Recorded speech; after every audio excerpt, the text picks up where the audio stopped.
Boa tarde, meus amigos. Estamos aqui de volta com este programa que é composto quase que inteiramente de notícias censuradas.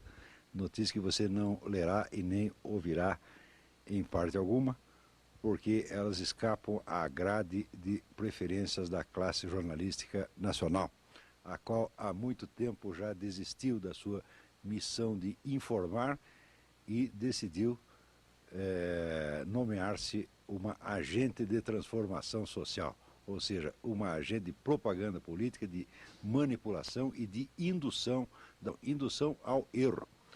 Eu digo a classe jornalística porque a gente não observa isso somente num jornal, ou em 2, ou em 3, ou num canal de televisão, mas é uma coisa uniforme em todo o país. Num dos próximos programas, talvez, gente, se der tempo, semana passada já prometi falar disso, não deu tempo, eu vou mostrar um caso aqui para vocês que se refere a esses 3 livros. The Deception Game, O Jogo do Engodo, escrito por Ladislau Bittmann. Ladislau Bittmann era o chefe da espionagem tcheca no Brasil, nos anos 60. Escreveu também esse livro, A KGB e a Desinformação Soviética, são livros de memórias, onde ele conta o trabalho que ele fez para a KGB no Brasil, naquela época. E isso aqui é um outro livro de um historiador inglês, Christopher Andrew. O arquivo chama-se The Sword and the Shield, quer dizer, a espada e o escudo, e que é um livro também sobre a atuação da KGB no mundo, com um capítulo muito interessante sobre o Brasil. A partir destas narrativas que foram divulgadas muito recentemente, com documentos dos arquivos de Moscou, você verá que você está sendo enganado sobre a história do Brasil. Isso é um capítulo importantíssimo da história do Brasil há 41 anos. Enganado não só pela totalidade da mídia, mas também pelo sistema educacional. E isto, vamos dizer, contado pelo próprio agente, pelo próprio autor da trama, da qual nós ainda continuamos sendo vítimas até hoje. Mas isso ainda não é para agora, isso vai ficar para depois. Vamos começar aqui respondendo a pergunta do Eridelso, de Sítio Cercado, que me mandou essa pergunta já no programa anterior, não houve tempo de responder. Diz ele: se o Estado está solicitando que o cidadão se desarme, o certo não seria que ele fornecesse ao cidadão uma polícia preparada, capaz de protegê-lo? Mas é claro, Eridelso, você tem toda a razão, mas acontece que se eles não fazem isso, se as próprias autoridades confessam que não têm a condição de lhe dar a proteção devida e, ao mesmo tempo, o proíbem de se defender a si próprio, eles o estão matando. Eles estão promovendo o seu homicídio. Você vê que depois do desarmamento, houve aqui, só no estado do Paraná, um aumento de 414% dos crimes de sequestro. Tá certo? Então, o mínimo que se tem que dizer desta lei é que é uma lei criminosa. Tá certo? Eu, às vezes, quando você vê uma coisa tão desastrosa desse tipo, você chega a duvidar de se é possível isso ter sido devido à burrice, devido ao erro, ou se houve efetivamente uma má intenção de produzir artificialmente no país uma crise social. Uma dos elementos importantes que tem com relação a esta coisa do desarmamento é que, depois de alguns meses de desarmamento da cidade, o governo já estava entusiasmadíssimo de estender a operação para o campo, Desarmar o campo significa simplesmente desarmar os fazendeiros. Então, você sabe que um fazendeiro, vamos dizer, com 30 guardas armados, ele pode se defender contra uma invasão de 2.000, 3.000 pessoas armadas com armas brancas. Mas os 30 não poderão absolutamente nada contra os 1.000 e 2.000. E este desarmamento rural é feito para iniciar aqui exatamente o que já acontece no Zimbábue e na África do Sul. Quer dizer, as fazendas serão invadidas uma a uma, os fazendeiros serão trucidados e ainda serão chamados de criminosos, pelo simples fato de que, vamos dizer, se dedicaram à atividade rural, prosperaram e produzem comida para esse país. Você sabe que o Brasil, no momento, é sustentado por praticamente um ramo de atividade só, que é o agronegócio. Ao mesmo tempo, o governo, através do presidente do INCRA, diz que o agronegócio é o inimigo do Brasil. Quer dizer, o agronegócio, ele produz, ele cria empregos, ele paga todas as nossas dívidas e este é o nosso inimigo. Então, a ideia é acabar com ele. Bom, daí comeremos o quê? Seria a mesma coisa de perguntar, no caso da Venezuela, agora, esse seu Chaves encampa a maior fazenda produtora de carne de um país que é exportador de carne, tá certo? A fazenda altamente produtiva, a mais altamente produtiva que tem na Venezuela, ele vai lá e toma a fazenda do proprietário, então daqui 3, 4 meses começa a faltar carne. Né? Daí eles vão dizer que a culpa é dos americanos. Né? E nós estamos passando por um processo idêntico. Mas Para falar a respeito justamente desta coisa, dessa situação no campo, nós temos aqui um convidado muito especial, um caro amigo meu, o Cândido Prunes, que é vice-presidente do Instituto Liberal do Rio de Janeiro, e que recentemente o Cândido fez uma viagem de estudos pelo Nordeste do Brasil para conhecer os acampamentos do MST e ver como eles se distribuíam, tá certo? Então, nós temos aqui algumas perguntas a fazer ao Cândido, que vai descrever uma situação para você, que você vai ver que não é brincadeira. Vamos passar, então, a Marisa para que ela faça a entrevista com o Cândido. Boa tarde, Cândido. Prazer tê-lo aqui no nosso programa. Boa tarde a você e aos telespectadores do Mídia Sem Máscara. É um prazer muito grande estar aqui essa tarde. Pois é, então vamos falar desse assunto, já que o Olavo deu uma pequena introdução. E como que o senhor se interessou pelo assunto reforma agrária? Eu venho de uma família de imigrantes que saiu de Portugal ainda no século XIX e se radicou na fronteira do Brasil com a Argentina. E eu já sou a sexta família, né, ligada à terra e à produção rural, embora eu desempenhe as minhas atividades profissionais em São Paulo.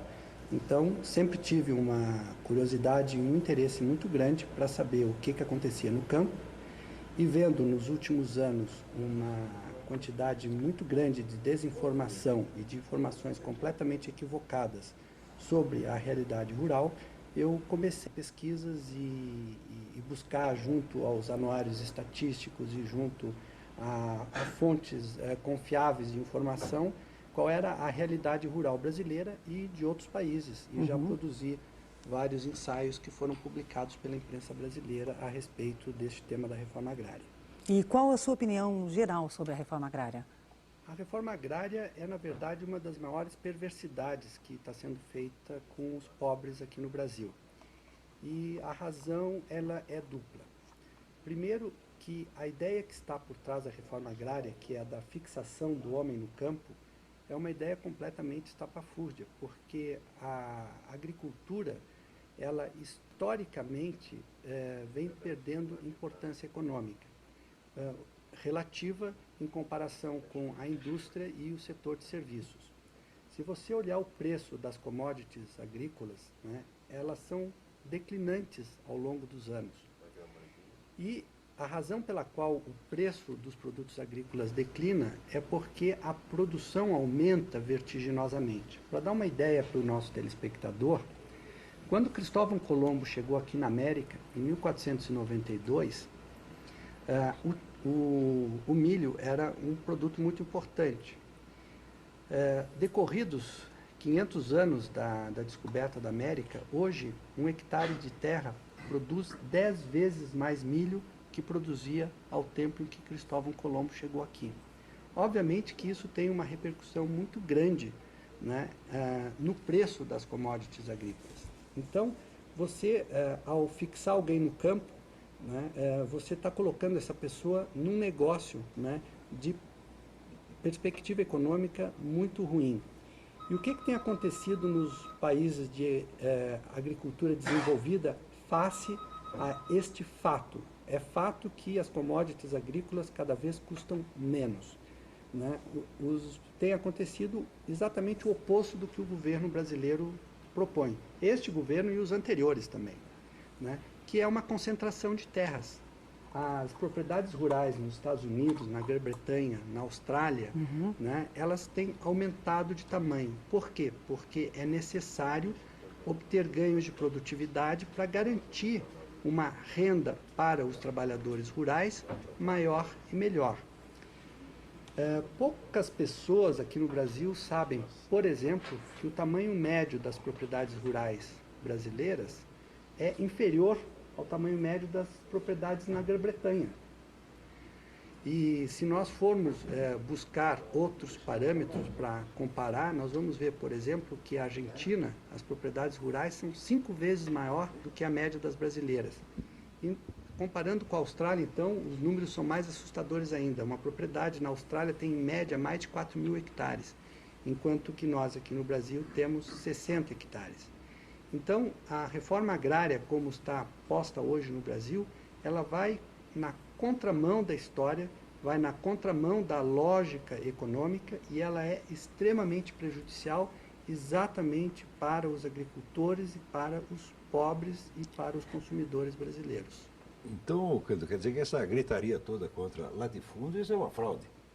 É uma fraude completa. O Brasil não só tem muito poucos latifúndios, como o governo, se tivesse que fazer algum tipo de política fundiária, deveria fazer o contrário, isto é, ter uma política de concentração de terra, uma política para aumentar as propriedades rurais, porque essa é a única maneira de você conseguir assegurar uma renda maior para o agricultor. É muito importante dizer o seguinte, aqui no Brasil, como em todos os países pobres, né, o agricultor tem uma renda que equivale a 1/3 da renda de um trabalhador da cidade, né? E nos países onde a agricultura está desenvolvida, né, ainda assim nesses países o agricultor ele tem uma renda em média 30% inferior à renda que tem um trabalhador da indústria ou do setor de serviços. Então, eu repito, né, colocar as pessoas, ter um programa para colocar as pessoas no campo, para dependerem da agricultura para sobrevivência, é o pior negócio que pode haver, é uma perversidade. E eu mostrei num estudo que eu fiz já há mais de 10 anos, que se os recursos que hoje são empregados para assentar uma família num desses assentamentos, né, fosse empregado na educação, era possível pagar, né, até 3 salários mínimos mensais para essa família durante 8 anos e ainda pagar a escola para 4 pessoas.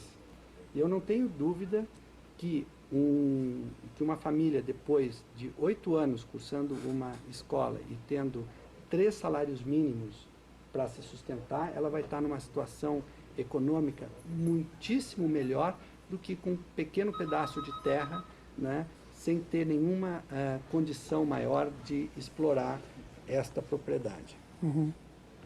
Então, resumindo, a agricultura hoje não é mais um negócio que possa ser levado de forma amadorística. Hoje tem que ser empresarial. É um negócio complexo que exige crescentes ganhos de produtividade para garantir um mínimo, né, de renda para atores. E o Brasil do agronegócio, né, o agronegócio que sustenta o Brasil, que gera esse superávit na nossa balança comercial, não é o agronegócio das pequenas propriedades familiares exploradas de forma artesanal. É o agronegócio empresarial que emprega alta tecnologia, que emprega essas sementes transgênicas, que já é um fato no mundo e está se tornando um fato aqui no Brasil, e emprega técnicas agrícolas aperfeiçoadas, desenvolvidas e que, no mais das vezes, é muito cara. Por exemplo, a agricultura irrigada é uma agricultura que exige elevados investimentos e exige também conhecimentos técnicos que um analfabeto, né, não tem condições de conduzir. Então, a reforma agrária, como ela vem sendo feita aqui no Brasil, ela vai contra os interesses das pessoas que o governo diz que quer ajudar. E o senhor falou, desculpe, Olavo, você quer fazer alguma intervenção? Mas quer dizer que, por um raciocínio econômico, a coisa não se justifica. Agora, quando a gente vê o sujeito fazendo uma besteira muito grande e óbvia, talvez ele não esteja fazendo por burrice, talvez tenha uma segunda intenção. Quer dizer, por trás desse absurdo econômico pode ter um raciocínio político. Certamente que tem, Olavo, um raciocínio político. E eu digo o seguinte, quando os teóricos do socialismo começaram a escrever as suas obras, a terra era o principal fator de produção. O principal problema da humanidade, em meados do século XIX, era produzir alimentos. A fome era uma realidade, né, que batia a porta de todas as pessoas que moravam na Europa. Né? Populações inteiras eram dizimadas quando havia algum tipo de problema na produção agrícola. A agricultura representava, nessa época, praticamente 80% das riquezas que eram geradas num país. Então, as pessoas terem um pedaço de terra era algo muito importante. né? E por isso que os pensadores socialistas, né, acharam que precisavam distribuir a terra, mas dentro desta realidade, que era a realidade econômica de meados do século XIX. Hoje, na Grã-Bretanha, que não tem mais nenhum problema, né, de fome, ninguém passa fome, e é um país que tem uma produção agrícola muito grande, apenas 1% da sua população se dedica a atividades rurais, né? E isso mostra como que a terra perdeu completamente a importância relativa na produção de alimentos. O cenário que se desdobra no futuro, né, vai tornar isto ainda mais dramático.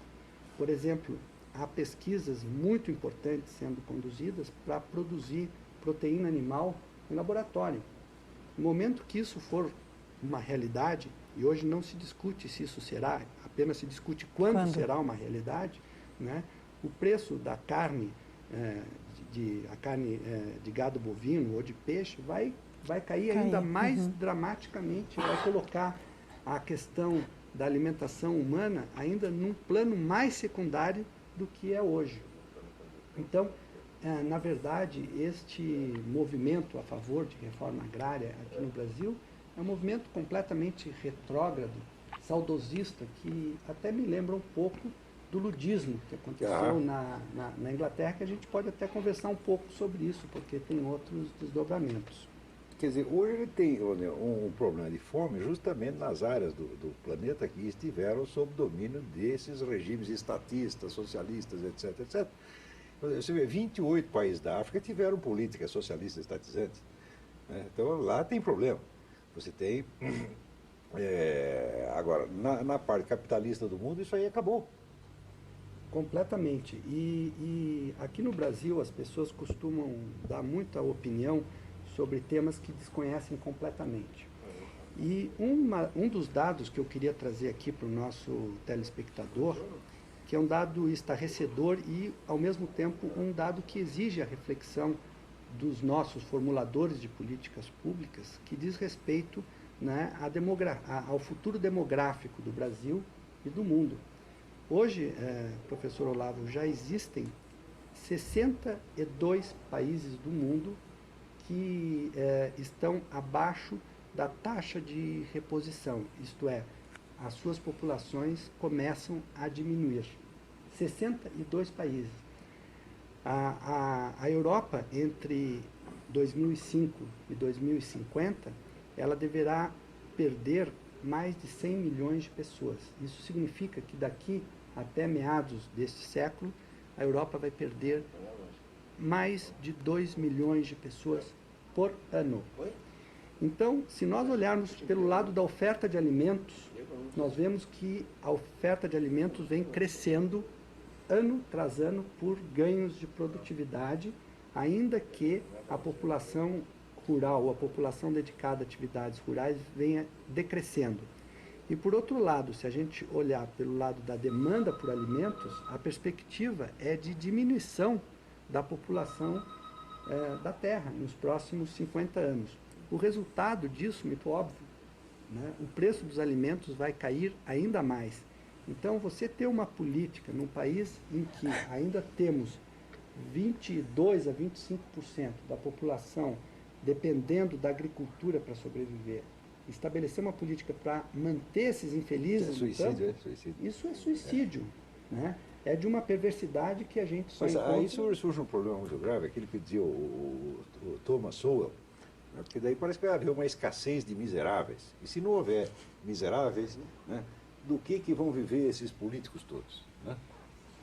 Você percebe claramente essa realidade e o IBGE, né, nos trouxe recentemente informações muito importantes com esta pesquisa de orçamento familiar, né? Você já percebe claramente que a alimentação, que a produção de alimentos e a distribuição deles aqui no Brasil deixou completamente de ser um problema importante. Hoje, o Brasil tem menos de 5% da sua população, segundo os dados dessa pesquisa feita por métodos científicos e com toda seriedade, né, que estão abaixo do peso.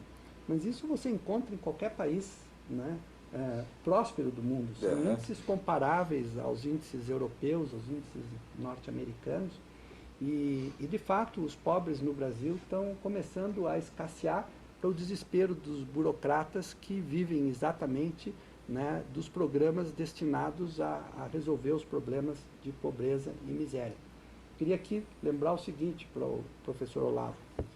Eu me lembro de ter lido alguns anos atrás um livro muito interessante do ex-secretário do Tesouro norte-americano, William Simon. Ele foi secretário do Tesouro no governo Nixon, e quando ele deixou o governo, ele escreveu um livro chamado Uma Hora para a Verdade. E ele conta, em meados dos anos 70, de que entre o início dos anos 60 e até o início dos anos 70, um período de pouco mais de 10 anos, o governo norte-americano gastou, né, mais de $1 trilhão em programas de combate à pobreza. Se esse dinheiro tivesse sido distribuído para os 20 milhões de pobres que continuaram diretamente na boca do caixa, sem fazer nenhum tipo de pergunta, esses pobres, né, teriam uma renda per capita superior. Nada melhor do que a distribuição direta. A gente vê no Brasil inteiro, todas as prefeituras fazem assim, prefeituras, Secretaria de Estado, fazem uma campanha para você não dar esmola. Quer dizer, você não dê esmola para o mendigo na rua, você dê esmola para nós. Agora, daí você dá R$10, esse R$10 vai pagar a conta de telefone da ONG, da repartição, vai pagar o salário do fulano, vai pagar a gasolina, e no fim, talvez sobre 1 centavo, né, na mão do pobre. Então, aquela distribuição direta, quer dizer, que programa social, coisa nenhuma, isso aí é uma palhaçada. Inclusive por esse dado aí que o Canto está mostrando, do IBGE, você vê que o Fome Zero foi uma fraude consciente. E nós temos a prova de que foi uma fraude consciente e deliberada. Por quê? Porque foi feito aquele documentário do João Moreira Salles a respeito da campanha do Lula, em que o Lula subia no palanque gritando que havia 50 milhões de famintos no Brasil. E depois aparecia ele mesmo no camarim dizendo que era mentira. Quer dizer, ele está mentindo conscientemente para o eleitorado. Isso é caso de processar o cidadão, por isso chamamos propaganda enganosa. Agora, no Brasil atualmente, a estas pessoas que sempre viveram, vamos dizer, de fazer o discurso moralista contra os outros, a essas tudo é permitido. É permitido ter amizade com o pessoal do narcotráfico, é permitido mentir o quanto queira, eles têm todos os direitos, estão acima do bem e do mal. Isso não se pode permitir, eles não são pessoas melhores do que ninguém. Note que no tempo em que esse pessoal era perseguido pela ditadura, tinha problemas, eu mesmo arrisquei minha cara muitas vezes para defender o direito deles falaram o que queriam falar. Mas acontece que hoje eles estão procedendo de uma maneira mais arrogante do que o pessoal da ditadura. E isso aí já passou de todos os limites do tolerável. A coisa só, vamos dizer, não se torna motivo de debate público, por quê?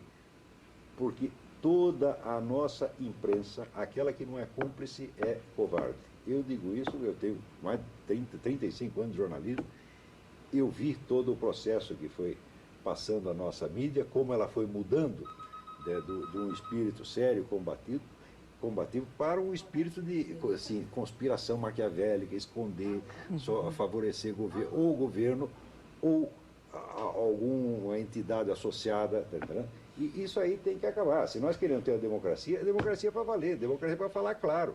Todos nós podemos errar.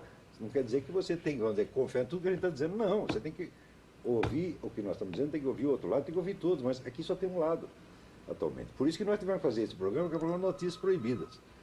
Mas... eu queria aqui trazer mais uma informação, né, dentro desse rol de notícias proibidas. A pergunta que o professor Olavo, de certa forma, já respondeu, onde é que vai parar o dinheiro destinado a esses programas de combate à pobreza, né? Nos Estados Unidos, o destino é bem conhecido, são os bairros ricos em torno de Washington, onde fica a burocracia. E aqui no Brasil é exatamente a mesma coisa, né? O dinheiro ele é todo canalizado para Brasília. Brasília tem hoje uma renda per capita, professor Olavo, 30% superior à renda per capita de São Paulo e do Rio de Janeiro.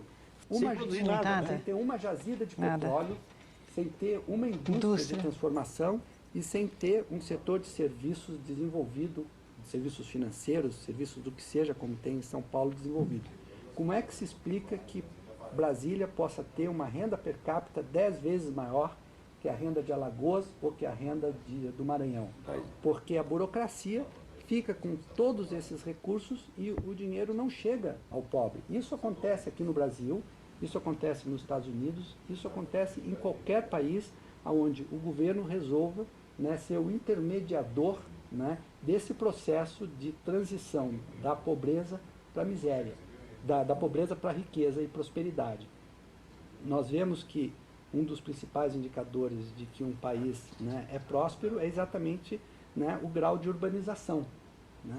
E o governo brasileiro, não esse, o anterior também, aliás, se a gente pegar... Esse negócio estatista é crônico no Brasil, isso vem desde o tempo de Getúlio Vargas, isso é uma obsessão. Se você pegar o Estatuto da Terra, por exemplo, ele é de 1964, ele é do governo militar, e ele pregava e prega exatamente a fixação do homem do campo, que é um dos indicadores de desenvolvimento, é a quantidade de pessoas que moram nas cidades.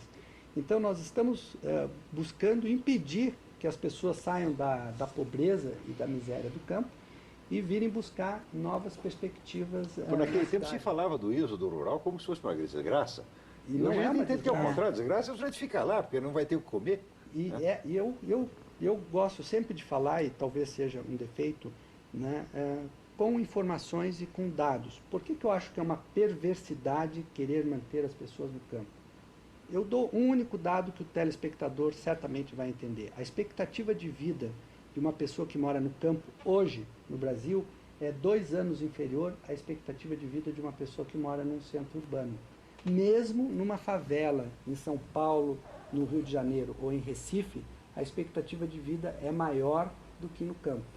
Então, você fixar a pessoa no campo significa condená-la a ter 2 anos de vida a menos do que a média dos brasileiros. Então, esse tipo de política não visa, vamos dizer, atender toda esta multidão de pobres. Ela visa atender uma liderança que, com base tendo montado esse movimento, então, com base nessa proposta, vai tirar dinheiro da ONU, vai tirar dinheiro da Comunidade Europeia, vai tirar dinheiro de empresa, vai tirar dinheiro da igreja, vai encher os bolsos. É para isso que está servindo. Não que o objetivo deles seja só enriquecer. Se fosse só isso, seria só meio crime. Mas o crime inteiro é o seguinte: eles querem o dinheiro e querem mais o poder político total. E até, vamos dizer, o poder de fazer as leis a seu bel prazer. Não é isso? Posso fazer uma perguntinha aqui para Claro. o senhor, doutor Cândido? Qual o papel do MST na reforma agrária? E por que há tantas pessoas que aderem ao MST, e mesmo sendo a reforma agrária, como o senhor falou, já uma ideia ultrapassada? Bom, existe uma visão, né, de que a vida no campo é uma coisa prazerosa, né, aquela coisa primitiva de se viver, né, em condições naturais, sair da poluição, sem violência. Não ter violência, ter uma rede embaixo de um coqueiro, né? E quando a realidade do campo é completamente diferente, e é por isso que as pessoas querem migrar para as cidades. E é uma política que está completamente ultrapassada, e você olha em outros países sul-americanos, por exemplo, a Argentina. Na Argentina ninguém tem a menor preocupação com reforma agrária. Né? O Uruguai também, outro país que tem uma produção agrícola importante e que depende para a sua balança de pagamentos da produção agrícola, e ninguém discute reforma agrária lá no Uruguai. Isso aí ainda é um vício antigo. As esquerdas, na verdade, dominaram o cenário ideológico aqui no Brasil já há muitos anos, e apesar de ser uma agenda completamente ultrapassada e que os fatos, né, desmentem diariamente, né, que essa agenda é ultrapassada, as pessoas não falam isso. Por exemplo, que eu acabei de comentar, né, que a expectativa de vida no campo é 2 anos inferior à cidade. Sim, a gente imagina que até que viva mais lá, tão tranquilo. Qualquer telespectador pode entrar na internet e buscar as estatísticas do IBGE e constatar isso. Né? É muito fácil.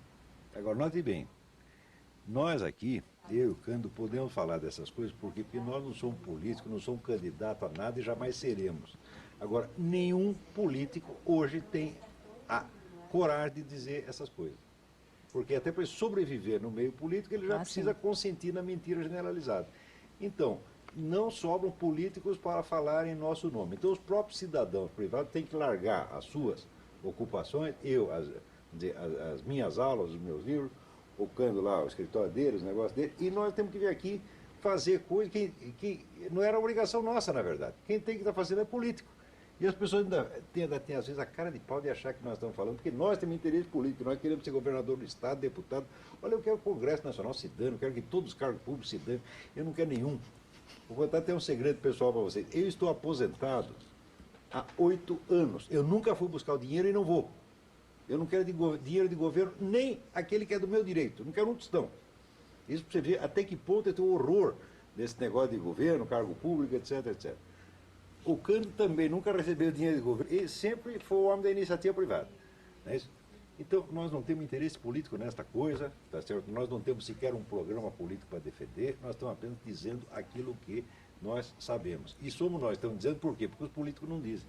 E Marisa, tentando responder mais objetivamente a sua pergunta a respeito do porquê desse apelo do MST, o MST, como todos sabem, é uma ONG que não tem personalidade jurídica, quer dizer, é impossível não existe legalmente, né? É impossível processar o MST, bem como os seus representantes, não se pode dizer legais, porque eles não o são, caso eles pratiquem algum ato e causem danos a alguém.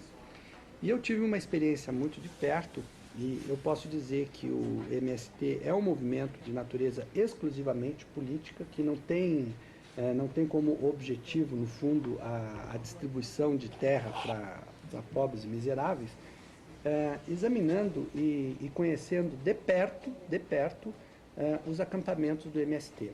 Eu tive a oportunidade de, no ano passado, fazer uma viagem pelo interior do Brasil. Eu percorri 8.000 quilômetros, saindo de São Paulo, pelos estados de Minas Gerais, Bahia e todos os estados do Nordeste, verificando aonde que se encontram os acampamentos do MST.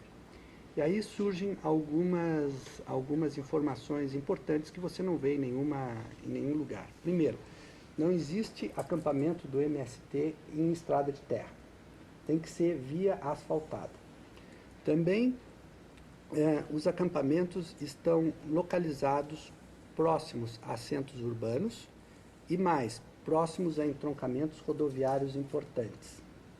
Então, por que isso? Porque os acampamentos, se você parar, como eu fiz, nas estradas e for observar esses acampamentos, você constata que eles estão subpovoados. Você olha, a cada 10 barracos levantados, 6, 7, 8 estão vazios. Você só vê mulheres, crianças e alguns velhos nesses acampamentos. Então, eles precisam estar localizados exatamente junto a esses entroncamentos e a vias asfaltadas para poder mobilizar rapidamente as suas tropas, como Hitler fazia com as suas tropas através das autoestradas alemãs. Para, numa emergência qualquer, caso haja necessidade de mostrar para a imprensa um acampamento cheio de terra, você rapidamente consegue trazer a turma. É uma farsa, é um teatro, evidentemente. Totalmente. O que a gente vê, na verdade, quando acontece algum problema com o MST, com alguma pessoas numa fazenda, ou mesmo na polícia, nossa, muita gente ali. Tudo correndo para lá, Tudo correndo, ó. Na verdade, o MST está com falta de mão de obra. Ele só tem um número reduzido de pessoas para invadir. Eles têm que ficar chamando.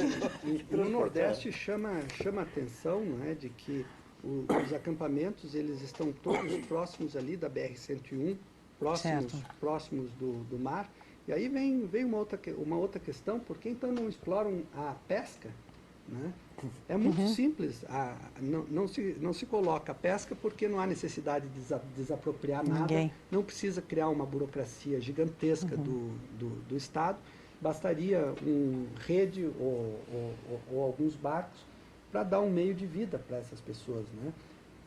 A gente sabe que vem navios do Japão pescar na costa brasileira, mas nós não criamos um programa governamental exatamente para dar meios para que essas pessoas que não têm como subsistir, pescar, por exemplo, que seria uma coisa muito simples. O único acampamento que eu encontrei um pouco mais distante do litoral brasileiro, a bem da verdade, foi um acampamento localizado no Canindé do São Francisco, né? Uma localidadezinha a uns 240 quilômetros de Aracaju, terra de Lampião. Lá, sim, havia um pequeno acampamento de sem-terras, mas era fácil de compreender por que eles estavam ali, né? Porque próximos à represa de Xingó, aquelas terras são muito valiosas. Então, no momento em que o INCRA desapropriar essas terras e entregar um pedaço, um lote para cada um daqueles sem terras, eles rapidamente poderão vendê-las e fazer um caixa, né, para eles próprios e para esta ONG aí e partir para a próxima invasão, né? Mas essa foi a única exceção que eu encontrei no Nordeste. E muito interessante também constatar que no Piauí, interior do Piauí, não vi nenhum acampamento de sem terra, como também não vi acampamentos ao longo das rodovias asfaltadas do Maranhão. O Piauí e o Maranhão, aparentemente, eles estão fora da rota do MST por alguma razão, né? Provavelmente porque são regiões muito pobres e não existe um centro consumidor próximo e as terras lá têm um valor muito menor do que terras, por exemplo, aqui em Minas Gerais, ou então terras que estão sendo muito bem exploradas no sul da Bahia por grandes empresas de papel e celulose, por exemplo, que cultivam eucaliptos e outras árvores para a fabricação de papel, ou mesmo a indústria de cacau, que é muito importante. Então, o MST quer terras próximas a centros urbanos ou terras que sejam muito valorizadas para fins agrícolas, mas não para que os assentados as utilizem, né? Mas é porque depois elas podem ser rapidamente passadas adiante. Isso tem um valor, ou então um valor estratégico, para você bloquear a estrada, essa coisa toda. Para as finalidades nominais da reforma agrária, isso não serve de maneira alguma. Uhum. Então você vê toda essa coisa da camuflagem, essa coisa de papelão, esse mundo de papelão no qual nós estamos vivendo, né?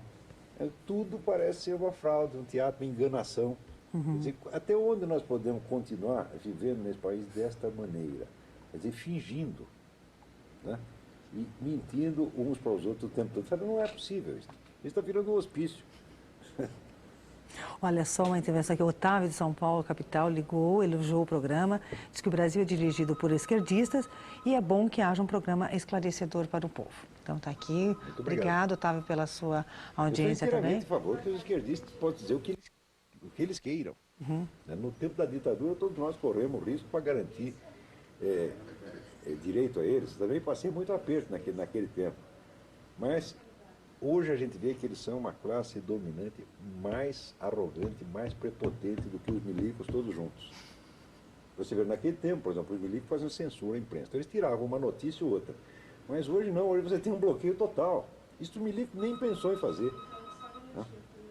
Você vê uma discussão como essa, de quando que você vai ver uma discussão livre desta aqui na grande mídia brasileira? Você não vê mais.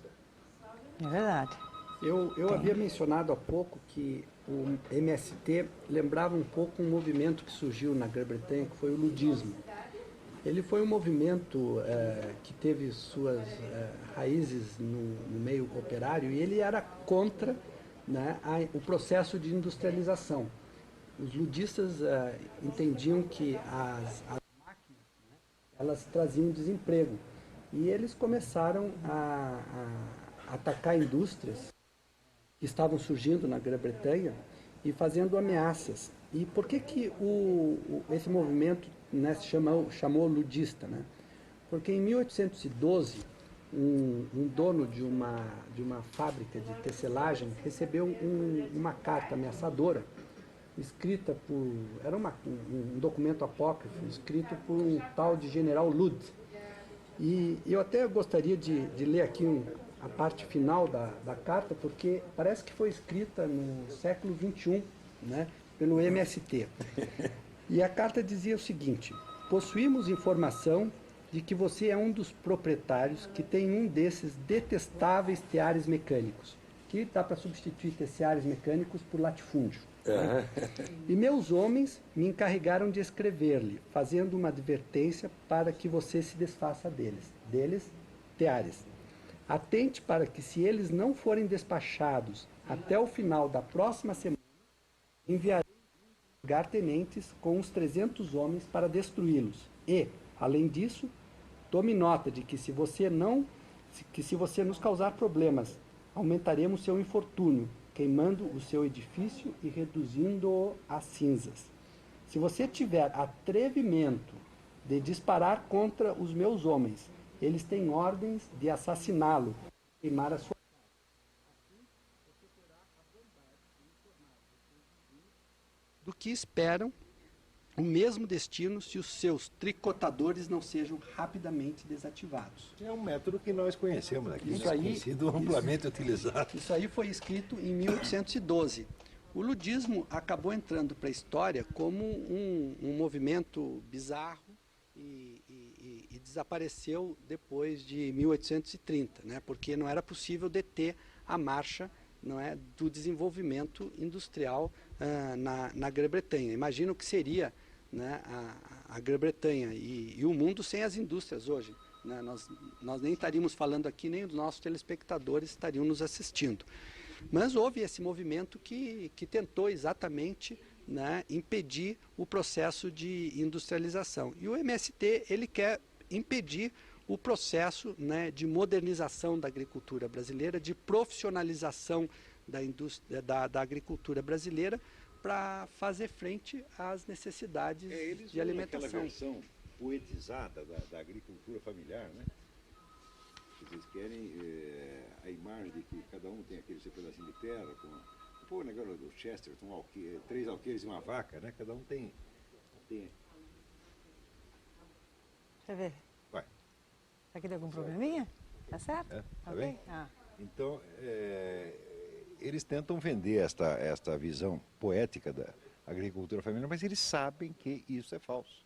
Tanto que eles não estão promovendo a agricultura familiar nenhum. O que eles estão promovendo, quer dizer, é a criação de um imenso movimento de massa, com treinamento para guerrilha, tá certo? Com fortíssimo suporte internacional, né? E que está praticamente, através do MST, até fazendo uma espécie de intervenção estrangeira aqui. Professor, eu tenho aqui mais um exemplo para trazer ao nosso telespectador de que essa ideia da reforma agrária é uma ideia completamente ultrapassada e estapafúrdia, que é a seguinte, né? Como eu falei no início do programa, a minha família, né, era de sem terras em Portugal, que vieram no início do século XIX, antes ainda da independência do Brasil, aqui para o Brasil.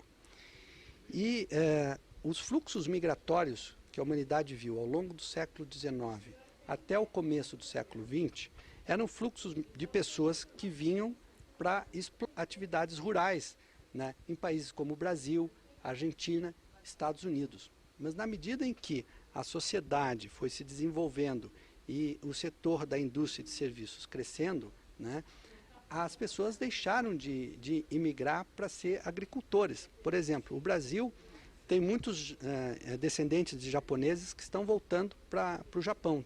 Hoje existem 300 mil brasileiros descendentes de japoneses trabalhando no Japão, mas não tem nenhum cultivando arroz no Japão. Eles vão para trabalhar na indústria ou no setor de serviços. Os mexicanos que cruzam a fronteira para os Estados Unidos, não é para ser agricultor, não é para ser agricultor, né? Como também não eram agricultores que vieram para o Brasil em 1950, depois da Segunda Guerra, muitos portugueses, espanhóis, né, saíram dos seus países e vieram aqui para o Brasil e eles não queriam ser agricultores, porque eles sabiam que na agricultura não estava o seu futuro econômico. E nós aqui no Brasil estamos querendo fazer exatamente o contrário, fixar o homem no campo, impedir o êxodo rural, né, quando a realidade é completamente diferente. Hoje você não vê nenhum fluxo migratório internacional de pessoas que estejam atrás de terra. Por que a gente não para pensar por que o fluxo migratório que existe hoje no planeta não é mais de agricultores? É muito simples, porque a agricultura não gera a renda suficiente para manter um padrão adequado de vida. As pessoas vão migra em busca de emprego, não de emprego, terra. exatamente, elas vão ter um padrão de vida melhor num centro urbano do que cultivando terra. A agricultura é um negócio muito difícil. Eu trago aqui mais um dado que eu acho importante para o nosso telespectador, que é o seguinte, né? Além do aumento da produtividade agrícola, nós temos um outro fato que é muito importante. Aconteceu uma verdadeira revolução nos últimos anos no que diz respeito à conservação de alimentos. Hoje você, por exemplo, pode embalar tomates que duram 6 meses, né? Então, as perdas que você tem hoje entre a produção e a comercialização final dos alimentos, né, no mundo, declinou tremendamente. Qual o resultado disso? Produtos agrícolas mais baratos. Eu volto a insistir, né? Por incrível que pareça, hoje uma pessoa de classe média gasta uma fração muito pequena do seu orçamento na compra de alimentos direto. Ela gasta muito mais em roupa, em moradia, transporte, etc. Mas a alimentação mesmo é uma fração muito pequena, né? Se você olhar há 200 anos atrás, você verá que um cidadão americano gastava 80% da sua renda com alimentos. Então, naquela época, sim, era muito importante, né, ter a terra como um meio de produção. Mas hoje nós vivemos na sociedade da informação. E o que vale, não é o conhecimento. E o governo brasileiro faria muitíssimo melhor do que, ao invés de gastar os escassos recursos que existem em fazer um programa de reforma agrária completamente ultrapassado, se ele investisse em educação e desse o conhecimento, que é o principal instrumento para que as pessoas possam obter renda. Quando eu falo educação, não é bem essa educação que se dá na escola do Sem Terra, né? Aqui tem um ambientalista, Zé Pedro, ambientalista Santa Cândida. Ele está lembrando a inauguração da escola do Sem Terra, em Guararema, São Paulo, para a qual foi dada uma doação de $1.300.000 para ensinar para a garotada as doutrinas de Mao Tse-tung, né? Por exemplo, Mao Tse-tung é o sujeito que, em matéria de agricultura, ele conseguiu criar uma política chamada o Grande Salto para Frente, que assim, em poucos anos morreram 20 milhões de pessoas de fome. Tá certo? Então esta é a alta tecnologia agrícola que vai ser ensinada a esta molecada, e para isso aqui estão dando $1.300.000. Agora, se tem alguém do MST assistindo o programa e não gosta, vem aqui discutir com a gente. Agora, na verdade, não vai não, porque nós já tivemos essa discussão com o João Pedro Stedley. Aliás, era eu e o Cândido. Foi lá em Porto Alegre. Exatamente. Tivemos um debate. Era nós, e do outro lado estava o João Pedro Stedley e o Frei Sérgio, não sei das quantas. Tá certo? E tudo que a gente perguntava, os caras não sabiam, só enrolava a língua, só falava besteira. Saíram muito mal nesta coisa, porque não entendem, não, vamos dizer, sabiam que estavam mentindo. É um pessoal que só tem, vamos dizer, só palavrório, entendeu? Não tem dados, não tem conhecimento da realidade, entendeu? Tem muita mentira em cima. Aproveitando o gancho do ambientalismo aí, é importante ressaltar o seguinte, quanto menos pessoas no campo, menos devastação ambiental você vai ter. E quanto melhor forem as técnicas de manejo agrícola, menor prejuízo você vai ter para o meio ambiente. Se você olhar nos Estados Unidos, que é o maior produtor mundial de alimentos, né, você vai ver que a área explorada para a agricultura vem declinando desde meados dos anos 30. Isso é cada vez menos devastação ambiental por conta de Tem ideia mais ou menos quanto por cento do território, você conseguiria lembrar assim mesmo? É menos de metade do território norte-americano é explorado pela agricultura. E aqui eu quero fazer uma outra comparação que eu já tive a oportunidade de perguntar para o João Pedro Stedley numa dessas ocasiões, que é a seguinte: a produção agrícola americana é de aproximadamente 120, 130 bilhões de dólares, que é bastante parecida com a produção agrícola da China. A China é também um grande produtor de alimentos e produz quase tanto alimento quanto os Estados Unidos. E eu perguntei para o João Pedro por que o agricultor americano, né, goza de um bom padrão de vida e o chinês é miserável. A explicação é muito simples. O PIB de 120 bilhões de dólares gerados na China é dividido entre 400 milhões de agricultores chineses. E o PIB de 120 bilhões norte-americano é dividido entre 3 milhões e 500 mil agricultores. E esse número está diminuindo. Quer dizer, é um no número meio decrescente. da riqueza estão fazendo a repartição da miséria. Exatamente, é isso que está acontecendo. Então, nós precisamos, para aumentar a renda do trabalhador rural brasileiro, que é 1/3 da do trabalhador urbano, a gente precisa, né, diminuir o denominador. Quer dizer, a quantidade de pessoas. A miséria chinesa é um assunto que no Brasil está praticamente proibido. Quer dizer, a China que se mostra na nossa televisão, são 3 ou 4 cidades onde está havendo, vamos dizer, um surto fenomenal de construção civil, e que o visitante vai lá na comitiva do Lula, ou uma coisa assim, e vê aquela fachada e acha tudo maravilhoso. Mas nós temos informação de que a miséria rural na China continua exatamente a mesma de 50 anos atrás. É uma coisa assombrosa, mas não pode falar disso. Quer dizer, vamos dizer, a China é a grande vitrine da esquerda mundial hoje, mas não pode mostrar o que tem por trás da vitrine. Mas pior do que isso, professor. O que não pode mostrar é de que está havendo o maior êxodo rural da história da humanidade, está acontecendo exatamente nesse momento na China, porque eles se deram conta que manter 400 milhões de pessoas dependendo, plantando arroz com a mão, eles não vão chegar a lugar nenhum. Então eles estão trazendo gigantescas massas de pessoas para os centros urbanos. A China hoje tem dezenas de cidades com mais de 1 milhão de habitantes, né, para trabalhar nesses centros urbanos em atividades industriais e de serviços, porque a agricultura não conseguirá dar um padrão mínimo de vida para esses chineses. Mas ninguém fala aqui no Brasil sobre esse gigantesco êxodo que está acontecendo, patrocinado pelo governo chinês. Na China ninguém mais quer manter eu faço o que eu digo, mas não faço o que eu faço. Campo, né? Eu acho que o Brasil é um dos últimos, se não o único país do mundo que ainda pensa em fixar o homem no campo. Como é possível que informações tão importantes, que não somos só nós que sabemos isso, tem muita gente que sabe dessas coisas, como é possível que essas informações estejam ausentes do debate? E elas estão disponíveis. É uma situação muito anormal, né?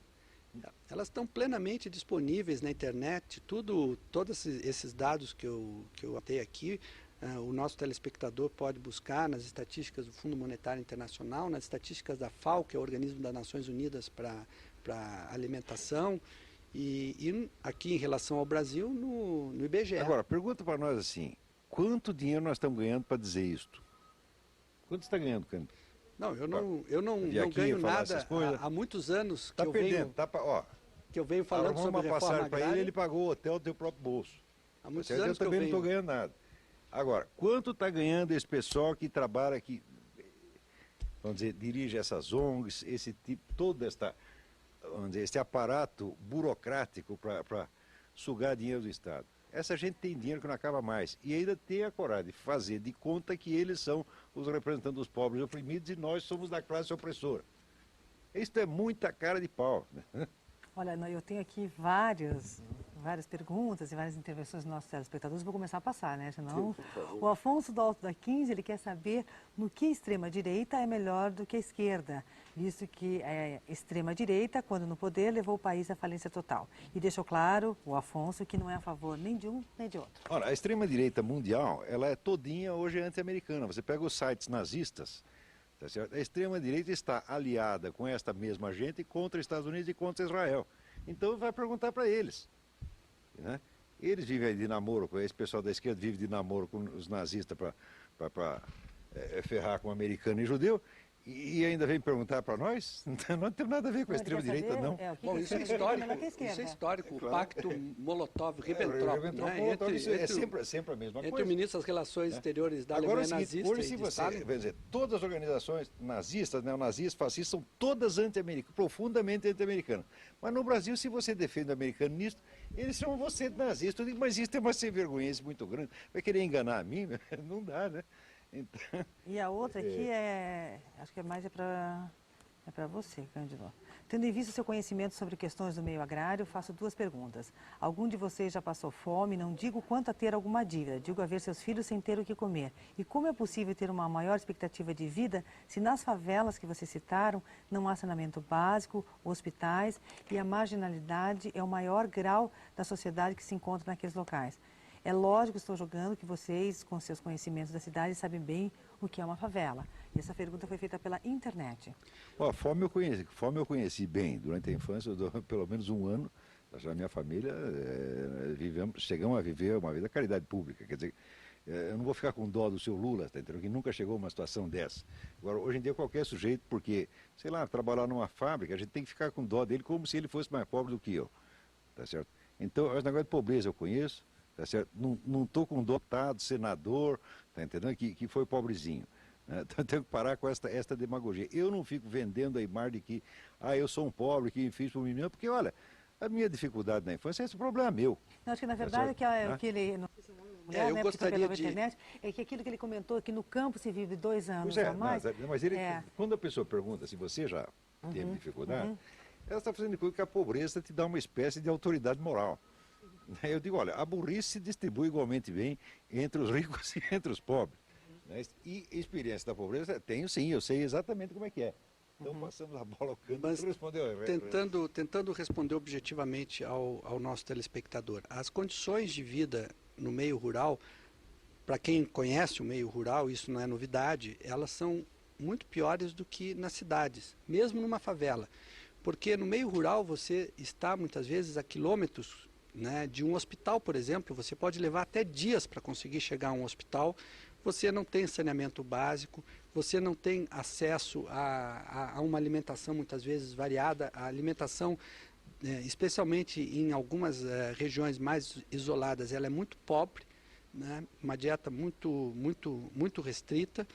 Então, é altamente desejável que as pessoas migrem para as cidades. E o que eu estou aqui dizendo é o seguinte: em vez do governo gastar dinheiro com um programa de reforma agrária, se por acaso ainda alguém acredita em engenharia social feita pelo governo, vamos gastar esses mesmos recursos com os pobres que estão nas cidades, oferecendo saneamento básico, melhorando as condições de atendimento hospitalar e assim por diante. Você viu a manchete da Folha hoje, que este governo que está aí foi o que fez o menor investimento em saneamento básico dos últimos 10 anos. Quer dizer, ao mesmo tempo, quer manter as pessoas, fixar as pessoas no campo e não dá sequer o saneamento básico para que elas possam sobreviver. Então o quê? Quer matá-las? E eu volto aqui para responder ao telespectador, dando mais uma vez oferecendo a minha proposta, que eu já escrevi há mais de 10 anos. O que custa assentar uma família permite pagar 3 salários mínimos durante 8 anos para essa família e mais escola para 4 pessoas durante todo esse período. Então, é muito mais lógico, é muito mais razoável trazer essas pessoas para um pequeno ou médio centro urbano, ou deixá-la num pequeno médio centro urbano, e oferecer 8 anos de escolaridade, que é o primeiro grau para essas famílias.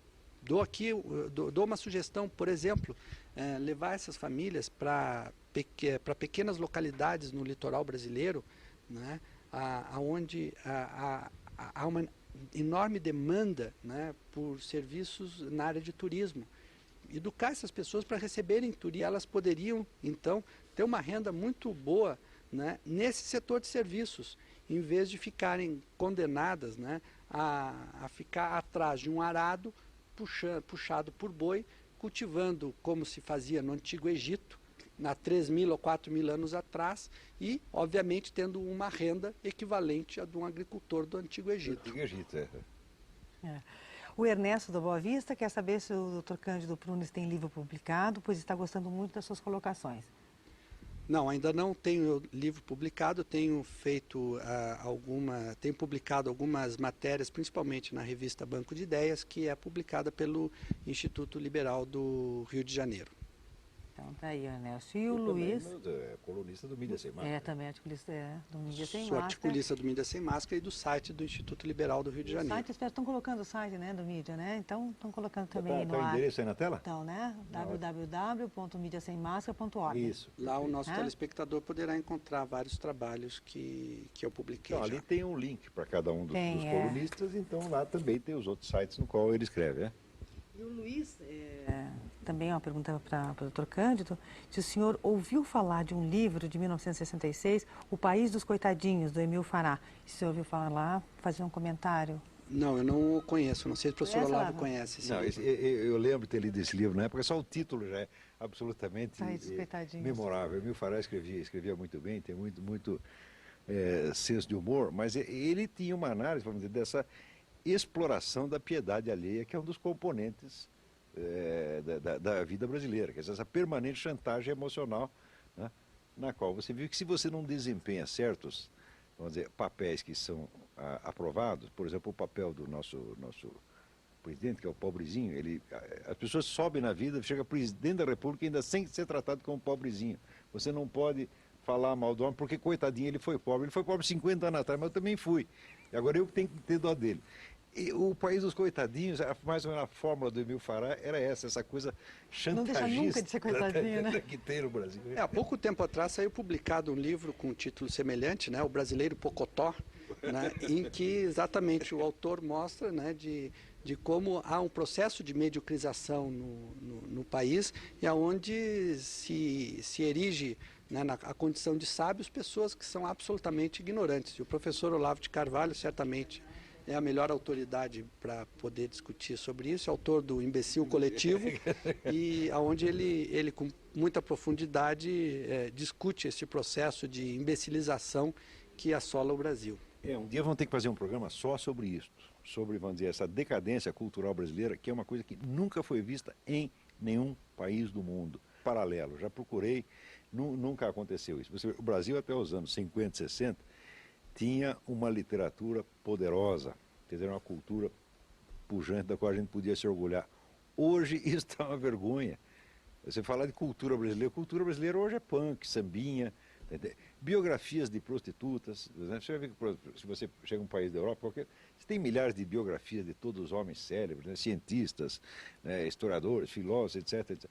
Aqui, as nossas faculdades de história produzem um número assombroso de biografias de sambistas, né, amantes de deputados, prostitutas, etc. Quer dizer, isso são as pessoas que nós admiramos. Quando chega nisso, isso aí é psicose depressiva, pô.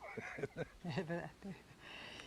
Olha, o Edmilson, da Vila Auer, disse que a análise feita sobre o MST é muito conservadora. Ele pede que seja mais neutra de opiniões as colocações feitas aqui. Ué, por que você não pede para o João Pedro Stedley ser um pouco mais conservador?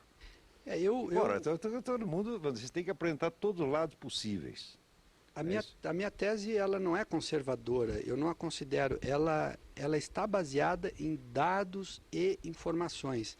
Eu já tive a oportunidade de perguntar isso para o João Pedro Stedley e ele não me respondeu.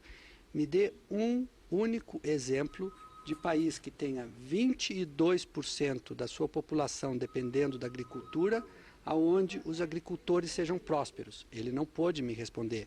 Me dê um único exemplo de país aonde tenha minifúndios e que a agricultura seja próspera. Aqui eu dou um exemplo para o nosso telespectador. Tem um país do mundo onde o tamanho médio das propriedades rurais não chega a 2 hectares. Não tem nenhum latifúndio nesse país e é um país de dimensões continentais como o Brasil. Esse país é a Índia, né? E é um país de miseráveis, né? Por quê? Porque lá eles vivem plantando num pedacinho de terreno, de forma ainda artesanal, e depois colocam pimenta para secar no telhado da casa, né? E obviamente que uma exploração agrícola, né, nessas condições é só capaz de gerar pobreza e miséria. Então eu queria dizer para o telespectador que eu estou preocupado com os recursos gigantescos em relação ao PIB brasileiro que estão sendo desperdiçados com esse programa de reforma agrária, e estou dizendo que se for para gastar dinheiro com combate à pobreza, que não se faça dessa maneira estúpida que está sendo feita, né, através de um programa de reforma agrária, que se invista na educação, melhore a qualidade de ensino, que se pague melhor os professores das escolas públicas, né, mas que não se desperdice num programa que não tem futuro, num setor da economia que não é capaz, em nenhum do mundo, de sustentar, né, uma população expressiva. E depois se vira, se o direito da propriedade rural está condicionado à sua finalidade social, qual é a finalidade social das terras do MST? Nenhuma, não produz coisíssima nenhuma, então não tem utilidade social, então tem que tomar de volta, aplicando o mesmo princípio que eles aplicam quando invadem a fazenda. E se você invadiu, tomou lá a fazenda, bom, começamos uma cultura séria, próspera, organizada e está ganhando dinheiro, muito bem, podemos até ajudá-lo, mas não estão produzindo nada que justifique. Na verdade, vivem de cesta básica que nós pagamos com o nosso imposto. O senhor é professor e sabe desse problema melhor do que eu. Mas o maior problema que o Brasil tem, na minha opinião, é indiscutivelmente educação. Então, era aí que os recursos públicos deveriam estar sendo encaminhados. Recentemente foi publicado um livro impressionante mostrando a importância da educação para o aumento da renda. O título do livro se chama A Ignorância Custa um Mundo. E o seu autor se chama Gustavo Iospe. E nesse livro ele traz uma porção de informações muito importantes sobre a verdadeira situação catastrófica, e não vejo outra palavra para designar a situação educacional brasileira, né?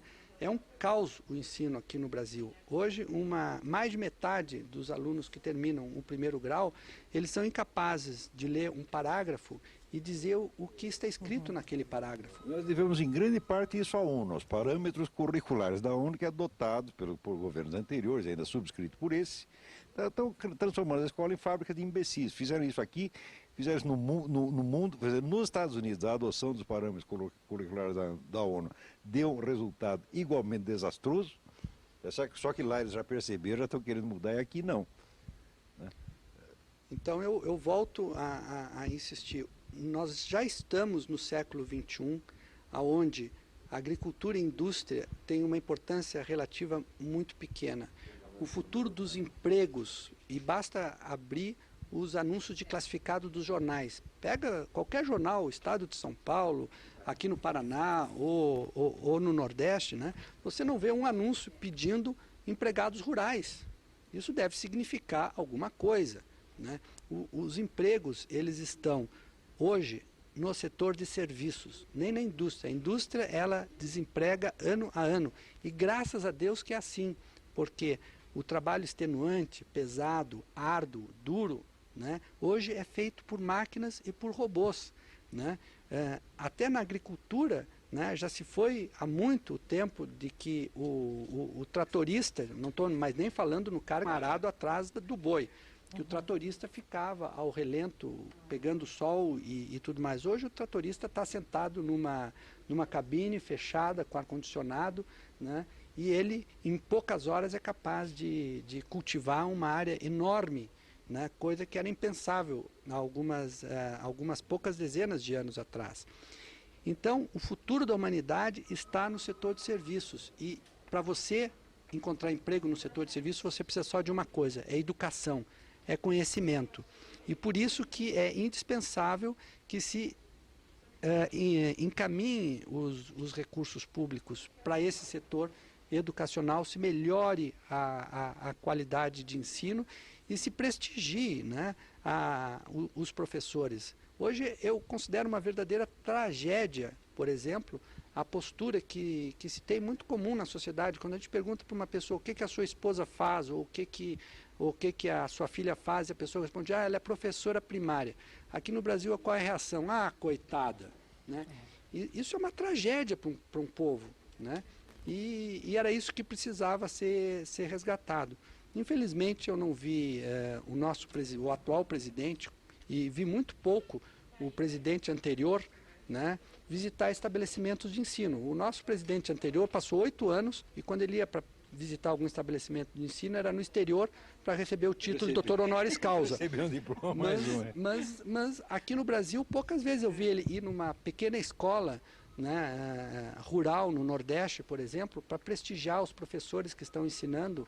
Né? Não, exatamente, foi um tratado de desprezo total. Então, nós continuamos há décadas, nós estamos há décadas desprestigiando e negligenciando o ensino, e estamos colhendo agora os frutos disso. O mundo acelerando rapidamente, a gente viaja para os Estados Unidos e vê, né, o degrau ou fosso que nos separa, né, dos Estados Unidos em termos de prosperidade econômica, de produção cultural, então. E a produção cultural, o nosso telespectador pode ver facilmente, basta entrar na internet e ver o volume de informações que existe em língua inglesa e o que existe, por exemplo, em português. E se a gente for comparar, então, a qualidade do que nós temos hoje na internet em um e outro, é brutal. Aí a gente pode acabar o programa aqui. Uma experiência que você pode fazer, que eu já fiz várias vezes, você pega a primeira página do jornal americano e a primeira do jornal brasileiro. Você conta quantas palavras diferentes tem no jornal americano. O vocabulário americano é 10 vezes maior. Uma primeira página de jornal. Nós estamos progredindo, sabendo menos palavras a cada dia que passa. João fez uma pergunta para o Olavo do Portão. Ele pergunta se o dinheiro para a faculdade E foi realmente doado pela União Europeia e organizações cristãs? Não, realmente eu não lembro disso. Esta foi informação que veio através do Zé Pedro, ambientalista, que passou essa informação da doação de US$ 1.300.000. Eu me lembro mais ou menos disso, mas eu não lembro de quem veio. Eu sei que, normalmente, a União Europeia tem colaborado, né, com o MST. E o governo britânico, às vezes, também. Organizações religiosas também têm colaborado com... Quer dizer, religiosa daquele jeito que nós sabemos, né? Tipo teologia da libertação, quer dizer, esquerda católica. Agora, se a União Europeia... não é pobre. Professor, se a União Europeia quer colocar dinheiro fora, se uma entidade religiosa da Europa e dos Estados Unidos quer colocar dinheiro fora numa causa perdida aqui no Brasil, eu não vejo nenhum problema que eles o façam. O que eu não aceito é que o dinheiro do contribuinte... Este é que é o problema. Seja desperdiçado. O problema é o seu dinheiro. É o seu dinheiro, o nosso, né? Não o do alemão. Esse é o problema. Vamos agora, aqui tem a pergunta desse senhor engenheiro agrônomo aqui. O indivíduo não se identificou, quer dizer que o senhor... Não, ele veio pela internet. Ele veio pela internet. Não, ele não se identificou. Não. Na verdade é que ou bota o nome e a gente não responde. Ele colocou ali que ele é engenheiro, né? Engenheiro agrônomo. Se não tem nome... Não, então...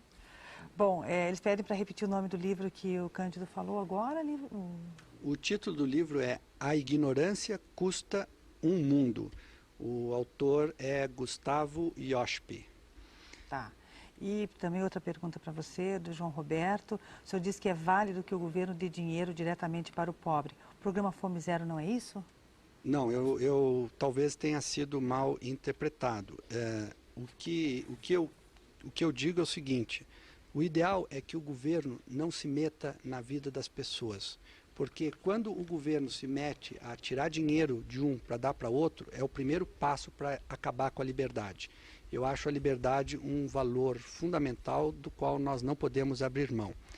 Mas eu digo o seguinte: aceitando com todas as restrições como certa a ideia de que cabe ao governo algum papel para minimizar a pobreza, não é através de um programa como o de reforma agrária que nós vamos conseguir resolver. E muito menos através de qualquer outro tipo de programa, né, que não seja dar dinheiro diretamente às pessoas. Então, nesse sentido, eu vou dizer o seguinte: a única alternativa que eu vejo mais concreta de se atender ou ajudar as populações pobres é ver, né, os milhões de pessoas que recebem um salário mínimo da Previdência, que são notoriamente pobres, e aí sem gastar um tostão a mais, sem precisar aumentar a burocracia do INSS, etc., dobrar ou triplicar o valor que é pago a título de pensão ou aposentadoria para essas pessoas. Né? Só que isso ninguém quer propor, porque exatamente não vai inchar a burocracia, não precisa contratar um montão de pessoas em Brasília. Qualquer ajuda ao pobre, antes de chegar ao pobre, tem que ajudar muita gente pelo caminho. Exatamente. E é por isso mesmo que não funciona. E tem que ter muito escritório com ar-condicionado em Brasília, no Rio de Janeiro, São Paulo. No Rio de Janeiro, eles fizeram a contagem dos meninos de rua, 2 anos atrás, havia 410 meninos de rua na cidade do Rio de Janeiro. E havia 411 ONGs para cuidar deles. Cada uma pegando dinheiro de governo, de iniciativa privada, de comunidade europeia, então dá para dar uma ONG para cada moleque. Porto Alegre também tem uma realidade semelhante. O governo do PT teve 4 mandatos consecutivos lá em Porto Alegre e a cidade tem pouco mais de 200 menores de rua. E durante 16 anos eles não conseguiram resolver. Aliás, os menores já viraram maiores e provavelmente delinquentes e nem conseguiram resolver esse problema. Você enfrenta um problema desse, 200 milhões de euros, que é um problema absolutamente ruim. Você dizer que 200 milhões de euros é um problema social, não, isso aí é um problema distrital no máximo, né? E não consegue vencer. Por quê? Para eles resolver esses 200, para resolver a situação desses 200, tem que resolver a situação de mais 2.000 ou 20 mil que estão pelo caminho. Militantes. E tudo quanto é feito por governo é assim. Vamos dizer, esse é um dos princípios mais óbvios, né, da economia liberal. O governo não produz riqueza. O governo só toma a nossa riqueza. Só toma a nossa riqueza. Qualquer coisa que seja feita pelo governo vai custar mais caro do que se fazer de outra maneira. Um outro exemplo, você pega 50% da população americana contribui para programas assistenciais no mundo inteiro. Isso é a população americana. Já tem brasileiro que tem cara de pau de dizer que americano é pão duro, né? Você pega na sua rua, vê se 50% das pessoas, né, são capazes de contribuir para a sua... Não contribuem. Nós sabemos que a nossa classe alta e média, esta sim é mesquinha. Se aparece um moleque para pedir esmola, a gente sabe como é que eles respondem para os moleques. Sai para lá! Não é assim? Então, e se ainda se acham muito lesados pelos moleques. Então não dá um dinheiro para o moleque, mas vai dar um dinheiro para a ONG, vai dar para o MST, vai dar para essas campanhas ridículas, tipo Fome Zero. Ora, na hora que começa a Fome Zero, nós vamos dar comida para eles. Da onde que ele tirou o dinheiro para a comida? Que não chegou no pobre. Tirou do saneamento básico que ele não investiu. Os Estados Unidos têm há dezenas de anos um programa Fome Zero, que é o chamado Food Stamp, né, e que se sabe que é um tremendo fracasso e serve apenas para drenar recursos do contribuinte americano e entregar para a burocracia sediada em Washington. É isso mesmo. Como aqui no Brasil, a burocracia sediada em Brasília, qualquer pessoa que valha, né, e vai de olhos abertos, fica impressionado com a quantidade de carros importados, com as lanchas que tem lá no Lago de Paranoá subindo, né, para cima e para baixo, né, as mansões em volta do lago. A prosperidade de Brasília é uma das coisas mais assintosas. É uma síntese, isso é uma síntese. Né? E por que isso acontece? Uma cidade que não produz, não né? Uma cidade que não tem nada. Eles têm sim, 40% do PIB brasileiro passa por Brasília. E pelas capitais... já vai ficando. E vai ficando. E pelas capitais de estado. Qualquer pessoa aqui em Curitiba, por exemplo, ou em São Paulo, ou em qualquer outra capital que vá caminhar próximo à sede do governo estadual, vê a quantidade de veículos de outras cidades. É tudo pessoas, prefeitos, representantes, ONGs, que vão lá tentar beliscar um pouquinho dos recursos que está lá. E, obviamente, que cria-se toda uma burocracia para determinar quem é que vai ficar com o quê, e só sobra migalha, evidentemente, para a população. O Denilson do Sítio Cercado disse que é proprietário de um sítio e não tem como viver da renda que arrecada com o mesmo, pelo tanto de dificuldades que se encontram para trabalhar no campo. Foi aquilo que você estava comentando, né? E a Ione do Centro Cívico elogiou muito o programa, pois é originária de Querência do Norte e seu pai teve suas terras invadidas por 7 anos até que vendeu tudo, para amenizar o esclarecimento que está sendo dado aos telespectadores. O Jurandir diz que se a terra não é mais importante, por que vocês não convencem os latifundiários a investir menos nos seus próprios lucros e mais na educação? Mas quais latifundiários estão acabando de dizer que, vamos dizer, o tamanho médio das propriedades rurais do Brasil é menor do que em outro lugar. Nós não temos problema de latifúndio nenhum. Quando o sujeito começa a fazer problema com latifúndio, isso é fraude, isso é mentira.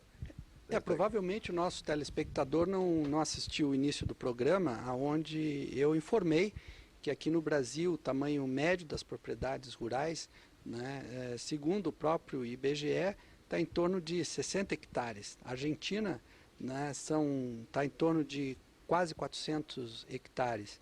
E a Austrália são 4.500 hectares. Né? E que latifúndio tem aí? No Brasil não tem latifúndios. A gente precisava... No Brasil, assim, o brasileiro é um ser auditivo, né?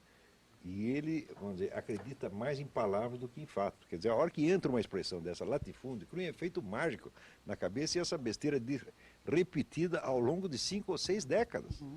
Parece uma coisa hipnótica. E como você pode falar de latifúndio nessas condições? Eu ainda mencionei aqui que o trabalhador rural na Europa, por exemplo, que tem uma renda 30% inferior à do trabalhador urbano, a gente tem que se lembrar que esse trabalhador rural ainda é beneficiado por enormes subsídios, que hoje até o nosso governo lutando contra esses subsídios, né? Quer dizer, a renda que um trabalhador rural na Europa teria seria muito menor se não fossem os subsídios que eles recebem, atestando e comprovando que a atividade rural é uma atividade muito difícil, que exige um alto grau de profissionalismo e de conhecimento de quem se dedica a elas. Isso de querer de forma amadorística, manter pessoas no campo, não é? É um crime que está se fazendo contra essas pessoas e, infelizmente, esse movimento do MST vai ser visto, não é, daqui a 50 ou 100 anos, não é, como um movimento ou bizarro ou perverso, como foi o ludista na Inglaterra em 1811. E o Osnido Beraba, ele quer saber o que os sem-terra produzem, pois nunca soube de um sem-terra que trabalhe. E por que eles são tão defendidos? Veja, eles são uma organização ligada a toda a esquerda internacional. Pensar que só quem tem, vamos dizer, conexões internacionais à esquerda. As direitas conservadoras são sempre locais e completamente isoladas uma das outras. Agora, qualquer partido de esquerda está ligado ou ao Foro de São Paulo, que é a Organização Continental, está ligado à Internacional Socialista, e, em suma, eles têm conexões internacionais. Então, sempre que aparece uma organização desse tipo, por exemplo, na América Latina, isto é do interesse, tá certo, de organizações imensas, europeias e algumas americanas. Então tem um respaldo tremendo. Mas se você for ver qual é a imagem que os sem terra têm na mídia europeia, a imagem é quase beatificante. Né? Então, como existe essa rede de desinformação, e você não tem o confronto real de fatos. Tá certo? Na Europa e nos Estados Unidos ainda tem mais do que aqui, mas aqui não tem nada. Tá certo? Então você só recebe as coisas por um viés. No máximo, às vezes, condenam algum excesso que o MST fez. Mas o MST não está errado por seus excessos, ele está errado pela sua própria essência. Ele está errado na sua existência. Não era um movimento desse não pode existir. Em primeiro lugar, por que um movimento que não tem nem registro legal pode receber dinheiro do governo? Você sabe por que faz isso? Porque desde a década de 30, os estrategistas do movimento comunista sabiam que para você criar uma situação revolucionária, é importante que você use o próprio aparato das leis, tá certo? De uma maneira ilegal para você viciar o sistema. Eles fazem isso conscientemente. Tá compreendendo? Quer dizer, se você pode dar dinheiro do governo, quer dizer, dinheiro colhido do seu imposto, para uma entidade que nem sequer existe, então você também pode receber os homens das narcotraficantes da Farc no Palácio do Governo, como o Olívio Dutra recebia. E as pessoas vão se acostumando com essa situação ilegal dentro da legalidade. É assim que se cria uma situação, vamos dizer, revolucionária. Todos estes sabem disso. Esses que leram Mao Tse Tung vêm dizer que não sabem disso. Ó. Da educação, então o Marcos pergunta, será que a educação tem todo esse poder revolucionário que está sendo falado? Claro. Se você for verificar o nível de escolaridade que existe nos países de alta renda, é incomparável com a do Brasil. E nesse livro que eu mencionei, Ignorância Custa o Mundo, há uma referência muito interessante, uma demonstração muito interessante, que é a seguinte: para cada ano adicional de estudo, a pessoa tem no mínimo uns 20 ou 30% de acréscimo na sua renda. Então, é a transformação da noite para o dia para essas pessoas. E por isso que a educação deveria ser o foco, não é, das preocupações aqui no Brasil. Quer dizer, a pessoa aqui no Brasil não tem a ideia, vamos dizer, da importância do valor extraordinário que se dá para essa coisa de cultura e educação, por exemplo, nos Estados Unidos. O pessoal aqui está acreditando que acredita que americano não estuda, americano não lê, é um povo burro. Digo, essa imagem é completamente utópica, absurda. Nós é que estamos tão atrasados que não conseguimos mais acompanhar o que acontece lá. Às vezes a pessoa não consegue imaginar o que está acontecendo lá. E uma pergunta aqui para o professor Olavo, do Newton: como é possível haver uma educação no Brasil se nos vestibulares existem questões objetivas que não respeitam a livre opinião dos alunos? Mas isto é um problema, eu também não sei responder essa pergunta, mas o problema que você está assinalando, ele existe mesmo, isto é um abacaxi. Quer dizer, se você usa o próprio vestibular como instrumento de propaganda e manipulação política, como é que nós vamos chegar a ter educação algum dia? É isso agora, tem que perguntar aí para o seu Tarso Genro, para essa gente que acha que entende de educação e que entende, na verdade, de manipulação, né? Se uma coisa dessa é lícita. Quer dizer que se o sujeito que põe perguntas, vamos dizer, ideologicamente dirigidas para manipular, né, o vestibulando, se as pessoas não estão cometendo um crime. E olha, professor, eu acho que só a ignorância é que pode explicar por que um programa de reforma agrária como o brasileiro, que é um despautério, né, que não encontra suporte em nenhuma informação, em nenhum dado estatístico objetivo, né, ao contrário, qualquer anuário estatístico do IBGE ou de qualquer outra fonte que é idônea, né, desmente completamente, né, pode ser mantido, porque as pessoas são justamente ignorantes. Mantido com dinheiro público. E é perdem, muita grana que vai parar no bolso dessa gente. A ignorância faz com que as pessoas percam a capacidade crítica, né, e escutem, né, essa questão da reforma agrária ou da fixação do homem no campo como uma verdade inapelável, como dizia o Nelson Rodrigues. Sem dúvida, virou um dogma, virou um símbolo religioso. Tem que fixar o homem no campo, porque senão você é malvado. E o Maurício do Portão, ele fez só aqui um comentário, que eu vou ler aqui para os nossos telespectadores, que após a Segunda Guerra Mundial, os comunistas acabaram com a agricultura e com o latifúndio na Polônia. Introduziram o minifúndio e a Polônia, que era exportadora, passou a ser importadora de produtos agrícolas. Mas isso aconteceu em todo o mundo comunista. Quer dizer, qualquer pessoa que seja marxista, pró-marxista, socialista, etc., etc., não devia ter o direito de abrir a boca sobre a agricultura nunca mais, depois de tudo que aconteceu na coletivização da agricultura na União Soviética e no famoso grande salto para a frente do Mao Tse-tung. Somando tudo, aí tem uns 40 milhões de pessoas que morreram de fome, sem contar os que foram fuzilados, etc., etc. Quer dizer, olha, depois de você criar um desastre desse tamanho, é melhor ficar quieto, pô. Agora, o senhor vem aqui com um livrinho de Mao Tse-tung embaixo do braço, dizendo que ia ensinar alguma coisa sobre agricultura. Ou num desses fóruns social mundial, né, tinha um cidadão da Coreia do Norte dando receitas econômicas para o Brasil. Digo, mas isso é de uma cara de pau. Eles não entendem nada, são especialistas em fracasso, mas o fracasso é sempre dos outros, porque a Corriola, a vanguarda revolucionária, sempre sai bem. E o Davi, ele diz que no momento da leitura da carta, São Paulo ficou sem som, então ele pede se dá para ler a parte final da carta. De repente a gente podia ler no finalzinho, doutor Cândido, porque antes tem uma última pergunta aqui para fazer para o senhor, porque acho que nós estamos chegando no finalzinho, não, Lava?